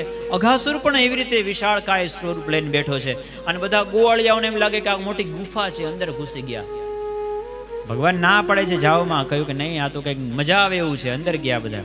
ભગવાન પછી છેલ્લે ગયા. ભગવાને પછી પોતાનું શરીર હતું એ વિશાળ વિસ્તૃત કર્યું છે અને આ અઘાસુર છે એ શ્વાસ નથી લઈ શકતો અને પછી એના પ્રાણ રૂંધ થાય છે. ભગવાન બ્રહ્મરંધ્રમાં પ્રહાર કરે છે અને ત્યાંથી એના પ્રાણ જાય છે અને ભગવાન બધા ગોવાળિયાઓને બચાવે છે. એ કથાનું વર્ણન કર્યું છે. આ અઘાસુરનો ભગવાને ઉદ્ધાર કર્યો ને એટલે ગોવાળિયાઓએ જય જયકાર કર્યો. શ્રી વૃંદાવન વિહારી લાલ લાલ કી જય, કૃષ્ણ કનૈયા લાલ કી જય, સિદ્ધાવજી મહારાજ કી જય. એવો જય જયકાર કર્યો કે બ્રહ્મલોકમાં બ્રહ્માજીને સંભળાણો. બ્રહ્માજીએ જોયું કે આ અવાજ ક્યાંથી આવે છે. જોયું તો નીચે બાલકૃષ્ણ ભગવાન. બ્રહ્માજીને થયું કે ઓહો હો, આ કૃષ્ણ વિષ્ણુનો અવતાર લાગતું તો એવું છે નહીં. ગોવાળિયાનું એઠું ખાય છે અને ભગવાન બ્રહ્માજીને મોહ થયો છે. બ્રહ્માજી ભગવાનની પરીક્ષા કરવા માટે પૃથ્વી ઉપર આવ્યા અને ભગવાને જેટલી ગાયું, જેટલા ગોવાળિયા હતા બધાનું અપહરણ કરીને બ્રહ્મલોકમાં લઈ ગયા. ભગવાન થોડીક વાર પછી જોયું કે આ બધા ગયા ક્યાં, કોઈ દેખાતા નથી. ભગવાન એકલા. પછી ભગવાનને ખબર પડી કે ઓહો, આ દાઢીવાળા બ્રહ્માજી, 4 મોઢાવાળા, એને પણ મારી માયામાં, મારી લીલામાં મોહ થાય છે. થાય, મારી લીલા જ એવી છે. ભગવાને સંકલ્પ માત્રથી ગાયોનું સ્વરૂપ લીધું છે, વાછડાઓનું સ્વરૂપ લીધું છે, ગોવાળિયાઓનું સ્વરૂપ લીધું છે. ગોવાળિયાના હાથમાં લાકડી હતી, એ પણ ભગવાન જ બન્યા છે. જેટલી વસ્તુ હતી ભગવાન એઝ ઇટ ઇઝ. સાંજ પડીને બધી જ ગાયો, બધા જ વાછડા પોતાના ઘરે ગયા, બધા જ ગોવાળિયાઓ પોતાના ઘરે ગયા છે. કોઈ ગોપીને ખબર નથી પડી કે આ મારો દીકરો નથી, આ યશોદાનો છે. કોઈ ગાયને ખબર નથી પડી કે આ મારું વાછડું નથી, આ ભગવાન કૃષ્ણ છે. અને આમે બધાને એમ થતું હતું વર્ષોથી કે યશોદા કેટલી ભાગ્યશાળી છે, અમારા ઘરે આવો દીકરો હોય તો. એટલે ભગવાને બધાની ઈચ્છા પૂરી કરવી હતી. ગાયોને પણ એમ થતું હતું કે આવો કૃષ્ણ અમારું વાછડું થઈને અમારું દૂધ પીવે. એટલે ભગવાન આ લીલા 1 વર્ષ સુધી ચાલી, કોઈને ખબર નથી પડી. બ્રહ્માજી ઉપર લઈ ગયા, પછી નીચે જોયું કે શું ચાલે છે. તો અહીંયા તો જેમ હતું એઝ ઇટ ઇઝ બધું વ્યવસ્થિત ચાલતું હતું. એટલે બ્રહ્માજીને તે દિવસે ખબર પડી કે મારાથી ભૂલ થઈ ગઈ. એટલે બ્રહ્માજી પાછા ભગવાન પાસે આવે છે, ભગવાનની સ્તુતિ કરે છે અને બધા વાછડા અને ગાયો અને ગોવાળિયા બધાને સોંપે છે. હવે તે દિવસે ખરેખર સાંજના સમયે 1 વર્ષ પછી ગોવાળિયાઓ પોતાના ઘરે જાય છે અને પોતાના ઘરે જઈ અને બધા પોતાની માતાને કહે છે કે આજે તો અઘાસુરનો ભગવાને ઉદ્ધાર કર્યો. એટલે અઘાસુરનો હકીકતમાં 1 વર્ષ પહેલા ઉદ્ધાર થઈ ગયો હતો. આ કલ્પાંતર લીલા છે. કારણ કે બ્રહ્મલોકમાં જાય ને, જેમ જેમ તમે હાઈટ ઉપર જાઓ ને, એમ સમયનો જે ગતિ છે એ બદલી જાય. ત્યાં જઈને નીચે આવો ત્યાં અહીંયા 1 વર્ષ થઈ ગયું હોય. ચક્ર હોય ને, પેલા એક નાનું ચક્ર, મોટું ચક્ર, એનાથી મોટું ચક્ર. ઘડિયાળમાં એવું હોય ને, 1 કલાકનો કાંટો એકવાર ફરે ત્યાં ઓલા તો કેટલાય આટા મારી લે. બસ આ બધું એવું જ હોય. એટલે કલ્પાંતર લીલા છે. આ બ્રહ્માજીના મોહની કથા કહી છે. ત્યારબાદ ધેનુકાસુરનો વધ કર્યો એ કથા કહી છે. ભગવાને આ લીલા દરમિયાન જળ, સ્થળ અને ફળ એને શુદ્ધ કર્યા છે. ભગવાને ધેનુકાસુરનો વધ કરીને સ્થળની શુદ્ધિ કરી, ફળની શુદ્ધિ કરી. એક તાલવન હતો, એમાં કોઈને ફળ નહોતો ખાવા દેતો એ ધેનુકાસુર. એટલે ભગવાને એનો ઉદ્ધાર કર્યો. સ્થળ ઉપર ભગવાને જરાસંઘનો વધ કર્યો હતો, ત્યારે સ્થળની શુદ્ધિ કરી અને પછી આજે જળની શુદ્ધિ ભગવાન કરવાના છે. એટલા માટે કાલી નાગ એની કથા અહીંયા આવે છે. કાલી દમનની કથા આવે છે. ભગવાન યમુના નદીના કિનારે રમતા હોય છે. આપણે સૌ આ કથાથી પરિચિત છીએ. જેનાથી દડો અંદર જાય એના દડો લેવા જવાનો, પણ એમાં જાય કોણ? અને કોઈ જાય તો એ પાછું ના આવે, કારણ કે એની અંદર કાલી નાગ રહે છે. આ કાલી નાગ ભયંકર વિષધર છે. આખું યમુનાનું પાણી છે પ્રદૂષિત થઈ ગયું છે. અને ભગવાન કૃષ્ણથી એ દડો અંદર ગયો છે. ભગવાન કૃષ્ણે કહ્યું કે દડો મારાથી ગયો એટલે હું જ જઈશ લેવા. બધા ના પાડે છે, રહેવા દે ને, કાંઈ વાંધો નહીં, ભલે દડો ગયો. પણ ભગવાને કહ્યું કે નહીં. અને ભગવાને કછોટો વાળ્યો છે.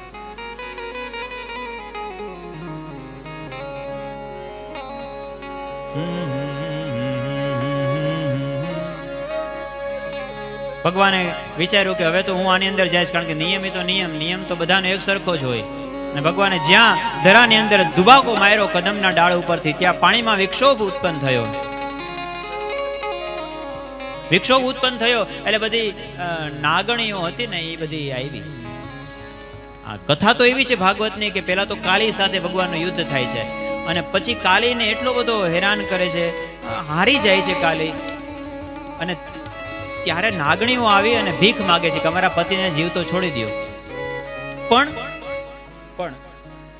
નરસિંહ મહેતા આ લીલાનું કંઈક અલગ રીતે વર્ણન કરે છે. નરસિંહ મહેતા એવી રીતે વર્ણન કરે છે કે ભગવાન બાલકૃષ્ણ અંદર ગયા ને એટલે સૌથી પહેલા નાગણીઓ આવી.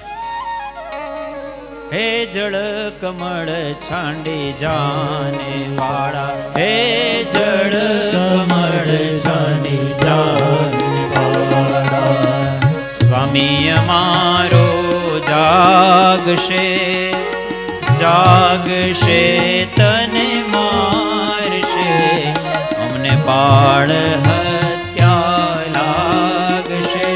હે જળ કમળ છાંડી જાને વાળા, સ્વામી અમારો જાગશે. નરસિંહ મહેતાએ આ પદ લખ્યું છે.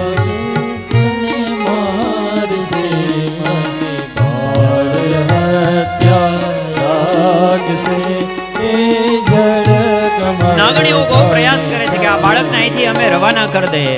કહે બાળક તું માર્ગ ભૂલ્યો, કે તારા વેરીએ વળાવ્યો. કહે બાળક તું, અહીંયા કોઈ આવે નહીં, તું ક્યાંથી આવી ચડ્યો? કે તારા વેરીએ વળાવ્યો. ભગવાન કૃષ્ણ કહે છે કે મથુરા નગરીમાં જુગટુ રમતા નાગનું શીસ હાર્યો. હે જળ કમળ જાને જાને બાળા, સ્વામી અમારો જાગશે જાગશે તને મારશે, મને બાળ હત્યા લાગશે. હે જળ કમળ જાને જાને બાળા. પછી તો નાગણીઓ વિચારે છે કે આ બાળક જાતો નથી, એને લોભ લાલચ આપે છે નાગણીઓ કે આ કોઈ રીતે જો જાય તો એ બચી જાય એમ, નહીતર જો એક વખત અમારા પતિદેવને ખબર પડી તો આ જીવ તો જાશે નહીં અહીંથી.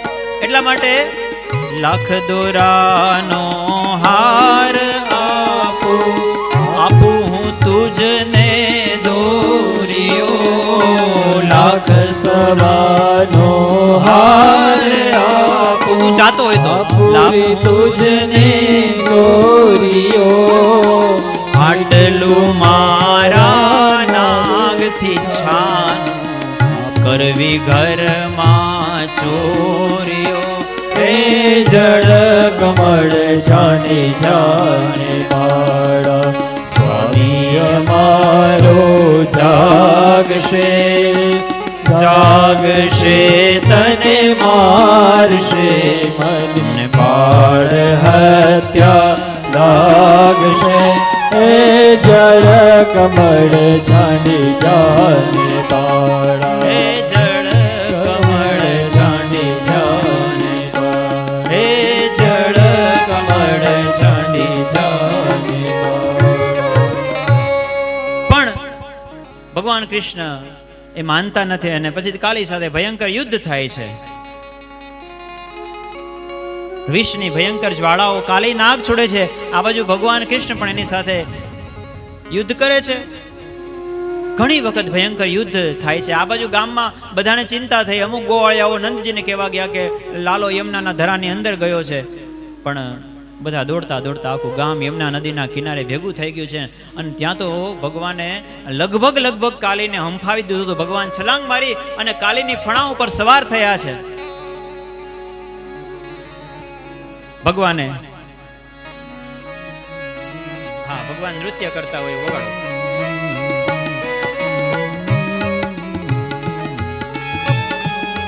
બાલકૃષ્ણ ભગવાન આ શેષ નાગની ફણા ઉપર, કાલી નાગની ફણા ઉપર નૃત્ય કરે છે.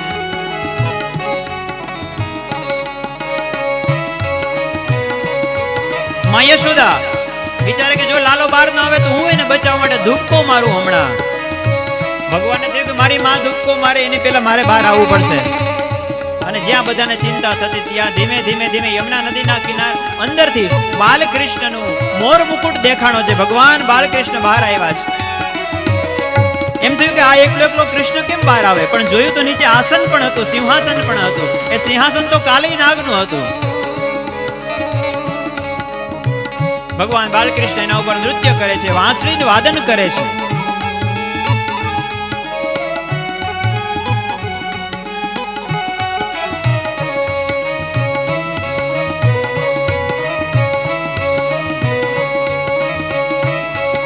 બધાએ દર્શન કર્યા છે, બધાને હાશકારો થયો છે. અને પછી તો ભગવાને એટલા પગના પ્રહાર કર્યા છે કાલીના મસ્તક ઉપર કે એનું જેટલું રક્ત હતું એ બધું જ નીકળી ગયું, બધું વિરક્ત થઈ ગયો છે કાલી. ભગવાને કહ્યું કે કાલી, હું તને મારતો નથી, પણ આ ધરાને છોડીને હવે તું ક્યાંક જતો રહે. અને પછી બે હાથ જોડીને શરણાગતિ સ્વીકારી છે. અને કાલે કહ્યું કે ભગવાન, હવે બીજી વખત હું અહીંયા નહીં આવું. ભગવાને પોતાના પદનું ચિહ્ન કાલીને ઉપર આપ્યું છે અને ત્યાંથી કાલી ગયો છે. આવી સુંદર મજાની આ દિવ્ય કથા છે. પછી તો આખું વિષાક્ત પાણી થઈ ગયું હતું, એટલે ભગવાને રાત્રિના સમયે ગોવાળિયાઓ બધા ત્યાં જ રોકાઈ ગયા છે. રાત્રે અગ્નિ દાવાગ્નિ લાગ્યો છે. ભગવાનનો આ મિત્ર એવો, અનુચર એવો અગ્નિ છે. એટલા માટે દાવાગ્નિ લાગ્યો કે સવારમાં ગોવાળિયા ઉઠીને જો આ યમુનાનું પાણી પીશે ને તો આમાં ઝેરીલું પાણી છે, ફૂડ પોઈઝન થશે. એટલા માટે ભગવાને અગ્નિથી બધું બાળી નાખ્યું. એ કથા કરી છે અહીંયા. નાગની પત્નીઓ ભગવાનની સ્તુતિ કરે છે. ત્યારબાદ સુખદેવજી મહારાજ ગ્રીષ્મ ઋતુનું વર્ણન કરે છે. પ્રલંબાસુરનો ભગવાને વધ કર્યો એ કથા કહી છે. મુંજારણ્યમાં ભગવાન ફરી એક વખત દાવાગ્નિનું પાન કરે છે, એનું વર્ણન કરે છે. અને ત્યારબાદ વર્ષા ઋતુનું વર્ણન કરે છે. 6 ઋતુઓનું વર્ણન, શરદ ઋતુનું વર્ણન આવ્યું છે. શરદ ઋતુની અંદર ભગવાન ગાયોને ચરાવતા હોય છે ત્યારે ભગવાન કેવા લાગે છે એનું વર્ણન કર્યું છે. અહીંયા સુંદર વેણુગીતનું વર્ણન છે. ગોપીઓ અંદરો અંદર વાતો કરે છે કે ભગવાન બાલકૃષ્ણના દર્શન કરવા એ આપણું પરમ સૌભાગ્ય છે. ગોપ્યવૂચુઃ અક્ષણવતામ ફલમિદમ ન પરમ વિદામઃ સખ્યઃ પશૂનનુ વિવેશયતોર્વયસ્યૈઃ વક્ત્રમ વ્રજેશ સુતયોરણુવેનુજુષ્ટમ યેર્વા નિપીતમનુરક્તકટાક્ષમોક્ષમ. કે હે સખી, એ આંખની સફળતા એમાં જ છે કે જેણે નંદનંદનના આ વૃંદાવનની અંદર વિચરણ કરતા હોય એવા દર્શન કર્યા હોય. એક ગોપી કહે છે કે અરે સખી, આ ભગવાનની વેણુ છે કેટલી ભાગ્યશાળી છે. ભગવાન હંમેશા એને પોતાની પાસે જ રાખે છે.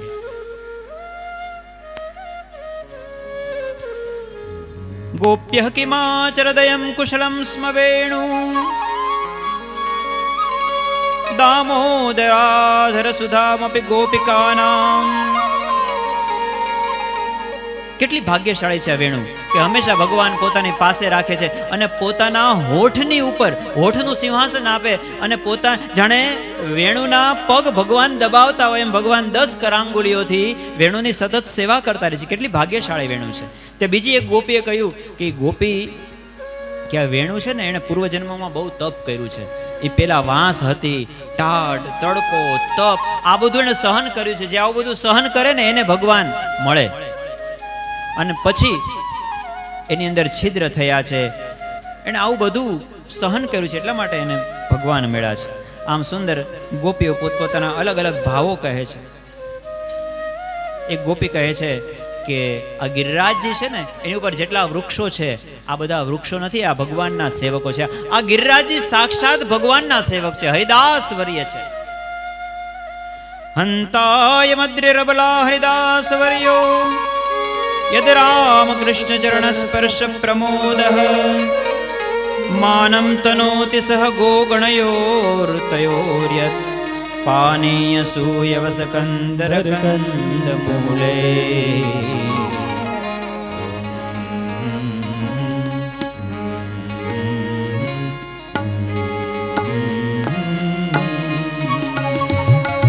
ગિરિરાજજી એ કોઈ સામાન્ય નથી, હરિદાસ વર્ય છે.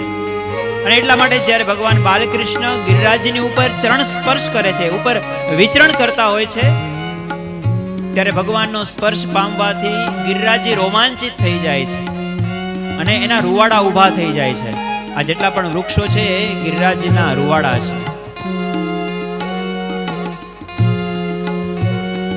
આ ગાયો કેટલી ભાગ્યશાળી છે કે જે ભગવાન ચરતા ચરતા ભગવાનનો વેણુનાદ સાંભળે છે ત્યારે ઘાસના એક કવલ ખાવાનું ભૂલી જાય છે અને સતત ભગવાન શ્રી બાલકૃષ્ણના દર્શન કર્યા કરે છે.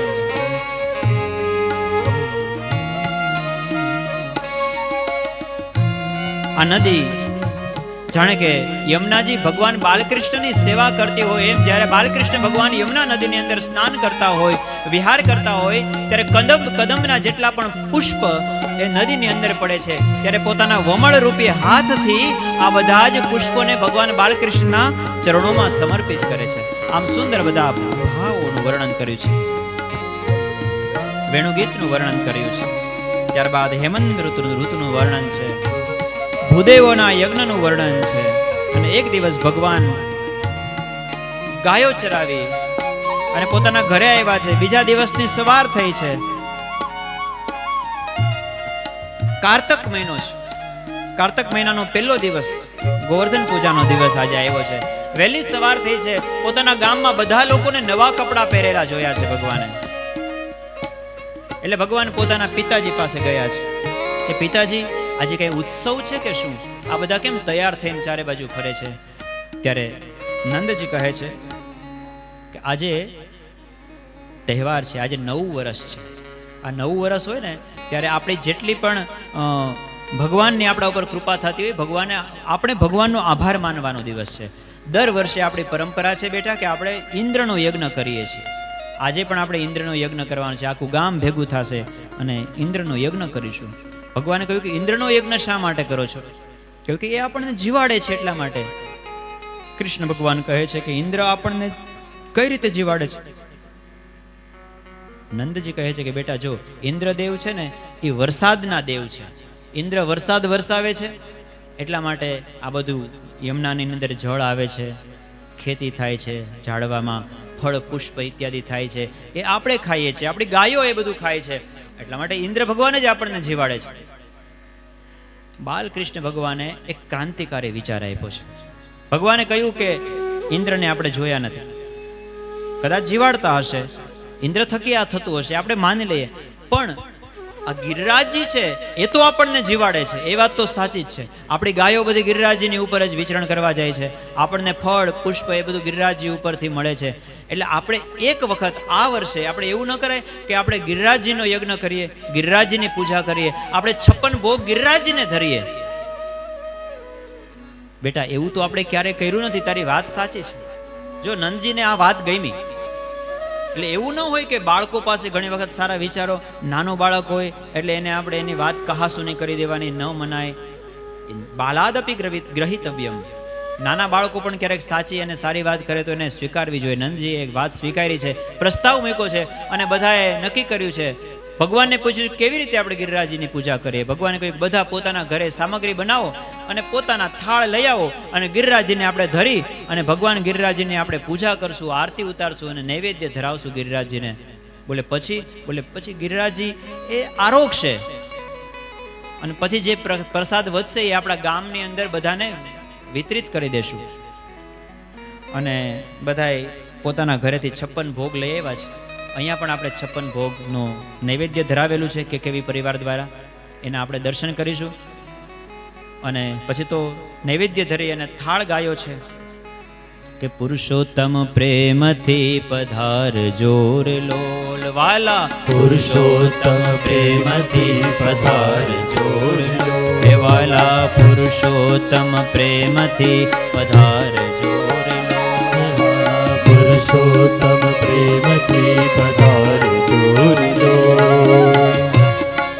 દર્શનના દાન મારા વાલા, દેવા દર્શનના દાન મારા વાલા. બોલે શ્રી ગિરિરાજ ધરણ કી જય, શ્રી વૃંદાવન બિહારી લાલ કી જય. પુરુષોત્તમ પ્રેમથી પધારજો રે લોલ વાલા, પુરુષોત્તમ પ્રેમથી પધારજો રે લોલ. અરે દેવા દર્શનના દાન મારા વાલા, દેવા દર્શનના દાન મારા વાલા. પુરુષોત્તમ પ્રેમથી પધારજો રે લોલ, પુરુષોત્તમ પ્રેમથી પધારજો રે લોલ. અરે નાની સેવકની આ ઝૂંપડી રે વાલા, નાની સેવકની આ ઝૂંપડી રે. તમે વામન નાથા શો વિરાટ મારા વાલા, વામન નાથા શો વિરાટ મારા વાલા. શબરીનો મન કો સુધાર્યો રે લોલ, શબરીનો મન કો સુધાર્યો લોલ. એઠા ખાધા તમે બોર મારા વાલા, એના એઠા ખાધા તમે બોર મારા વાલા, એના હેઠા ખાધા તમે બોર મારા વાલા. એઠા ખાધા તમે બોર મારા વાલા. આજ પુરુષોત્તમ પ્રેમથી પધારજો રે લોલ, આજ પુરુષોત્તમ પ્રેમથી પધારજો રે લોલ.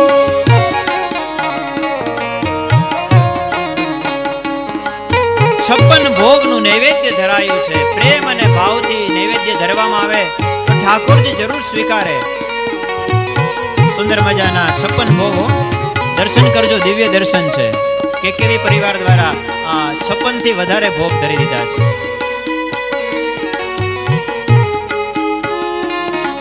અરે રાબ છાશ ને રૂડા રોટલા રે લોલ, રાબ છાશ ને રૂડા રોટલા રે લોલ, રાબ છાશ ને રૂડા રોટલા રે લોલ.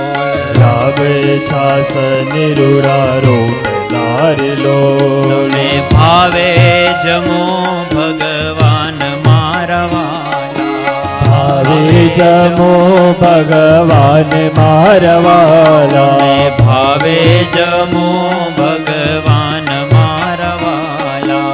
ભાવે જમો ભગવાન મારા વાલા. આજ પુરુષોત્તમ પ્રેમથી પધારજો રે લોલ, આજ પુરુષોત્તમ પ્રેમથી પધારજો રે લોલ.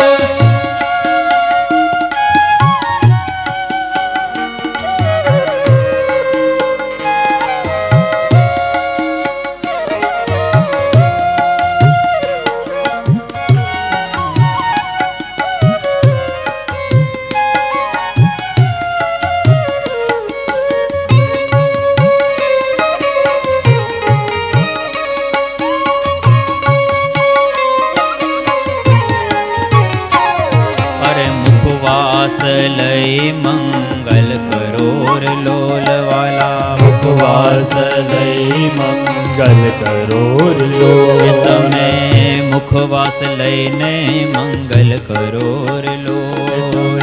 મુખવાસ લઈ મંગલ કરો રે લોલ. તમે ટાળો ત્રિવિધના તાપ મારા વાલા, ટાળો ત્રિવિધના તાપ મારા વાલા. તમે ટાળો ત્રિવિધના તાપ મારા વાલા. તારો ત્રિવિધના તાપ મારા વાલા. તમે પુરુષોત્તમ પ્રેમથી પધારજો રે લોલ વાલા. પુરુષોત્તમ પ્રેમથી પધારજો રે લોલ.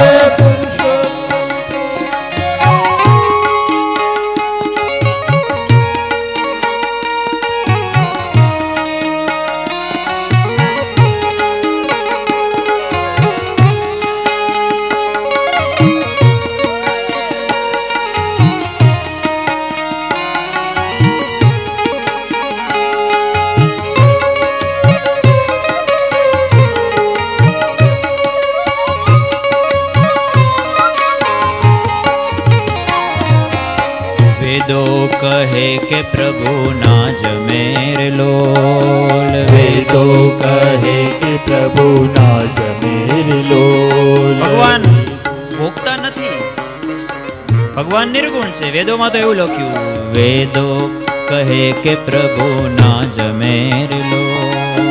વેદો કહે કે પ્રભુ પણ ભક્તોનો ભાવ હોય તો ભગવાન જમે. એટલે સાકાર જમે જીવરાજ મારા વાલા. સાકર જમે જીવરાજ મારા વાલા. સાકાર જીવે જીવરાજ મારા વાલા. સાકર જમે જીવરાજ મારા વાલા. અરે પુરુષોત્તમ પ્રેમથી પધારજો રે લોલવાલા. પુરુષોત્તમ પ્રેમથી પધારજો રે તમે લોલ. પુરુષોત્તમ પ્રેમથી પધારજો રે લોલવાલા. પુરુષોત્તમ પ્રેમથી પધારજો રે લોલ. દેવા દર્શનના દાન મારા વાલા. દેવા દર્શનના દાન મારા વાલા. દેવા દર્શનના દાન મારા વાલા. દેવા દર્શનના દાન મારા વાલા. આજ પુરુષોત્તમ પ્રેમથી પધારજો રે લોલ. આજ પુરુષોત્તમ પ્રેમથી પધારજો રે લોલ. અન ભગવાન બધાના જોતા જ ગિરિરાજે બધો જ ભોગ સ્વીકાર્યો છે. બધાએ જય જયકાર કર્યો. શ્રી ગિરિરાજ ધરણ કી જય. શ્રી વૃંદાવન વિહારી લાલ કી જય. સુંદર મજાનો ઉત્સવ ઉજવાયો છે. પણ જેને નિત્ય મળતું હતું એને મળવાનું બંધ થઈ ગયું એટલે એને તો ક્રોધ આવે. આ બાજુ ઇન્દ્રસ્તદાત્મનઃ પૂજામ વિજ્ઞાય. ઇન્દ્રને ખબર પડી કે આ ગોવાળિયાઓ મારી દર વર્ષે પૂજા કરે ને આ વખતે એક નાનકડા છોકરાના કહેવાથી મારો યજ્ઞ નથી કર્યો. એટલા માટે ઇન્દ્રએ પોતાના મેઘગણોને બોલાવ્યા છે. અને એમાંથી એક સાંવર્તક નામના મેઘ જ્યારે પૃથ્વીનો પ્રલય કરવાનો હોય ને ત્યારે એને વરસવાનું હોય એને બોલાવ્યા છે. કહ્યું છે કે જાઓ આખા વ્રજમંડળને ડૂબોડી દો. એટલા વર્ષો કે બધું જ ડૂબી જવું જોઈએ. અને આ બાજુ સાંવર્તક મેઘ ગોકુળની અંદર જાણે આ કાર્તક મહિનામાં અષાઢ મહિના જેવું વાતાવરણ થયું છે. કાળા ડિબાંગ વાદળાઓ ઘેરાવા લાગ્યા છે અને હવામાં આંધીઓ. એમ લાગ્યું કે જાણે પ્રલય થવાનો છે કે શું. બધા હાંફળા ફાફડા થયા કે શું થવાનું છે. અરે લાગે છે કે આપણાથી ઇન્દ્રનો અપરાધ થયો એટલે ઇન્દ્ર ક્રોધિત થયા લાગે છે. બધાય ભગવાન કૃષ્ણ પાસે આવ્યા છે. અંધરાધાર મેઘ વરસી પડ્યો છે. બારે મેઘ ખાંગા થયા છે. વરસાદ રહેવાનું નામ નથી લેતો. બધાએ કહ્યું નંદજીને કે અમે કહેતા હતા કે આ પરંપરાને આપણે ન તોડવી જોઈએ. ભગવાન કૃષ્ણે કહ્યું કે જરાય ચિંતા ન કરો. આપણે ગિરિરાજજીની પૂજા કરી છે. આપણે ગિરિરાજજીનું સ્મરણ કર્યું છે. આપણે બધા આવો, બધા ગિરિરાજજીના ચરણમાં જઈને ભગવાન ગિરિરાજજી આપણને બચાવશે. અને બધાએ ગોવાળિયાઓ ગિરિરાજજીના શરણમાં ગયા છે અને બે હાથ જોડીને બધાએ પ્રાર્થના કરી છે. અને બધાને જોતા વેત એ ગિરિરાજજી ધીમે ધીમે ધીમે ઉપર આવ્યા છે. ભગવાને પોતાનો ડાબો હાથ નીચે પધરાવ્યો છે અને ગિરિરાજજી ઉપર થવા લાગ્યા છે અને બધા જ ગોવાળિયાઓ નીચે સમાઈ ગયા છે. અને એમ કહેવાય છે કે 7 દિવસ સુધી ભગવાને ગિરિરાજને ધારણ કર્યા છે. એક ટીપું કોઈ પણ ગોવાળિયા ઉપર પાણીનું નથી પડ્યું. ઉપર સુદર્શન ચક્ર છે. જેટલું પાણી વરસે એ બધું જ એ સુદર્શન ચક્ર. આ બાજુ ઇન્દ્રને થયું કે થયું શું. સાંવર્તક મેઘને બોલાવ્યા. બોલે ભગવાન અમે ન ડૂબાડી શક્યા. બોલે કેમ. બોલે અમારી ટાંકી ખાલી થઈ ગઈ. બોલે ટાંકી ખાલી થઈ ગઈ, બધું પાણી ક્યાં ગયું ખબર નહીં ક્યાં જાય છે. અથવા દ્વારકાધીશ યશોદા નંદન છે, એની લીલા છે. આ લીલામાં તો બ્રહ્માજી જેવા પણ મોહિત થાય છે. અને પછી તો ઇન્દ્રને પણ પોતાની ભૂલ સમજાણી છે. આવી સુંદર મજાની દિવ્ય લીલા છે. આપણે પણ ગિરિરાજજીના ભાવથી પૂજન કર્યા છે, નૈવેદ્ય ધરાવ્યું છે. ભગવાન ભાવના આગ્રહી છે. ભગવાન આપણો ભાવ હોય તો જરૂર જમે. ભગવાન શબરીના એઠા બોર ખાય છે. ભાવથી ભગવાનને જે સમર્પિત કરવામાં આવે ને ભગવાન એ. વિદુરજીને ત્યાં ભગવાને તાંજળિયાનું શાક ભાજી ખાધી છે. તો આમ સુંદર મજાની દિવ્ય લીલા છે. આગળની કથાનું આપણે આવતીકાલે શ્રવણ કરીશું. કાલે રાસલીલા આવશે એટલે ફરી પાછા બધા એવી રીતે તૈયાર થઈને આવજો. રાસલીલામાં તમારે જવા. રાસલીલામાં તો બહુ ભાગ્યશાળી હોય ને એને જ પ્રવેશ મળે છે. ભગવાને ખબર ને શંકર ભગવાનને રાસલીલામાં જવું હતું પણ નોટ એલાઉડ. બધા એમાં ન જઈ શકે. એમાં તો પાત્રતા ધરાવતા હોય ને એ લોકો જ જઈ શકે. એટલે આવતીકાલે જોઈએ કોના ભાગ્યમાં છે એ રાસલીલા. મહારાસલીલા થશે. અને પછી ભગવાનના વિવાહની કથા પણ આવશે. રૂકમણી વિવાહની કથા એ પણ આવતીકાલે છે. એટલે આમે જાનમાં જવાનું છે. તૈયાર થઈને જ આવવું પડે, કઈ છૂટકો જ નથી. લાડવા તો જાનમાં ખાવાના હોય પણ આપણે કાલ ખાઈ લીધા છે એટલે આનંદ કરવાનો છે. હજી આપણી પાસે 2 દિવસ છે. ભગવાનના નામ ધામ લીલા આ બધામાં જેટલો આપણે એનો આશ્રય લઈએ અને આનંદ કરી શકીએ એટલો આનંદ કરીશું.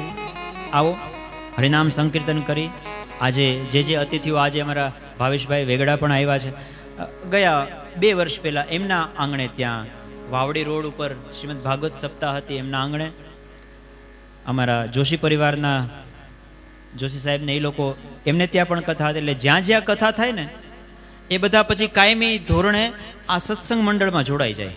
લાઈફ ટાઈમ મેમ્બરશીપ ફરજિયાત. કથા પછી જ્યાં હોય એક વખત જે સત્સંગમાં આવે ને, એક વખત આવવું જ અઘરું છે. એક વખત જે આમાં જોડાઈ જાય ને, એટલા માટે કહ્યું છે કે સદા સેવ્યા પણ સત્સંગતિ દુર્લભ સંસારા. એક વખત જે માણસ આ રસ ચાખે છે એ હંમેશાને માટે આ કથામાં જોડાઈ જાય છે. આપ સૌનું સ્વાગત છે. ફરી પાછા આવતીકાલે 3:30 વાગે કથામાં મળીશું. હરિનામ સંકીર્તન કરતા આજની કથાને વિશ્રામ આપીએ.